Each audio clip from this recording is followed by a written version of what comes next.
And it's now the third day since the Great Nigeria Insurance Building fire broke out on Martin Street on Lagos Island, and the fire continues to smolder despite ongoing efforts to contain it. The blaze, which started on Christmas Eve, spread to 6 other buildings in the densely populated market area. Among the structures affected is the historic Old Central Mosque, raising concerns about both cultural loss and public safety. Firefighters have been working around the clock, but strong winds and narrow access roads have slowed containment effort. Eyewitnesses report thick smoke still rising from part of the site, while nearby businesses remain closed as authorities have cordoned off the area. Officials are yet to confirm the cause of this fire or the full extent of property damage. Our correspondent Solomon Aduzogo is live for us in Lagos Island. Solomon, good to have you join us. Talk to us, what's the latest about this fire? Has the cause of the fire been ascertained, and what's the extent of damage at the moment? Well, you can see behind me flickers of the flame still on here, and it is feared that as the day wears on, as the sun comes up, it's a dry season. If consistent water is not poured on it, it will tend to burn up, we can confirm the 22-story building, parts of it have caved in and has collapsed. It's an utterly burnt-up building at this moment, and you can see some of the flames still on here at the first floor and then about the second floor. I think that what will come up after this will be a total demolition of the building, because it's an utter burning from the bottom to the top of it.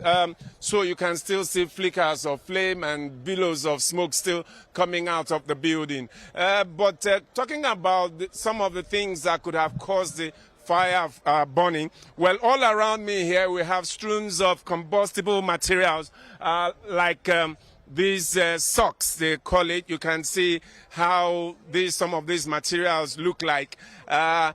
Some of these materials are stored in here. It's a market environment. You talked about narrow way path. It's not about the road being narrow. It's just that it's a closed-up area with buildings so close to each other, and it's a market zone. So you have shops everywhere. All the buildings are shops, and everywhere you have very little space.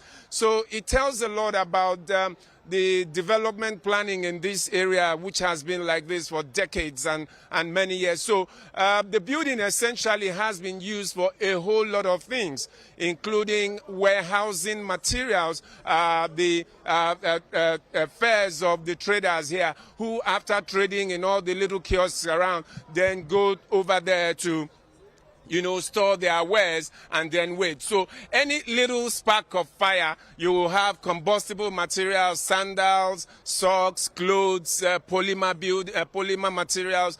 These are inflammable materials all along. So what you see here is that a lot of the traders are counting their losses, like this lady here who's with us, who at the moment, she's here to look at her stuff. She's waiting here to see what's going to happen. She's tried to salvage a couple of things here. Kafayat Aminu, she's lost a lot of things. Tell us the nature of your losses in this I'm selling, fire. Good afternoon. I'm selling sneakers, children and adult one. Please, we are just begging government to look after us here. Please, something has been happened since a day before yesterday. As I'm speaking now, I'm not feeling fine. But please, we are begging government to just look after us here. Please, I don't have anything to say much. Well, you can see that it's a pretty hard thing for her to talk about. When a man or a woman suffers such loss, it takes a lot more strength to be able to talk about her loss. So she's in pain because that's exactly where she keeps her things. She also got injured scampering, trying to salvage some of the bits that she could salvage yesterday. Now, there's also another worry and another fear about what has happened here. This building has a basement, and you can see that a part of the building has collapsed, and there is also fear that there might be people trapped under the rubble of this building. That is yet to be ascertained, but you know, when something like this suddenly happens, you can talk plumes of smoke, combustible materials. You don't know what could have happened here. But then as the fire service people do their rescue work here, we hope that they also be able to help with whatever has gone wrong here. We also have another person here who is a trader here who is also counting his loss here. Could you tell us the extent of your own loss in this inferno? Well, it's such a terrible situation, and it's very, very terrifying. When it happened yesterday, it started very lightly, and many people thought it was going to be something that would be quite easier to extinguish. But when the fire service came, it was pretty difficult for them to access where the fire was actually burning. So as a result of that, the fire kept burning, and many marketers kept looking. And by the time people realized that it was going to be something extraordinary, and when people started packing out, it became clumsy. And like myself, it was very, very difficult for me to get to my own store, because my store lies very, very close to Great Nigeria House. I couldn't have risked my life for money, so I decided to leave everything out, to burn out completely.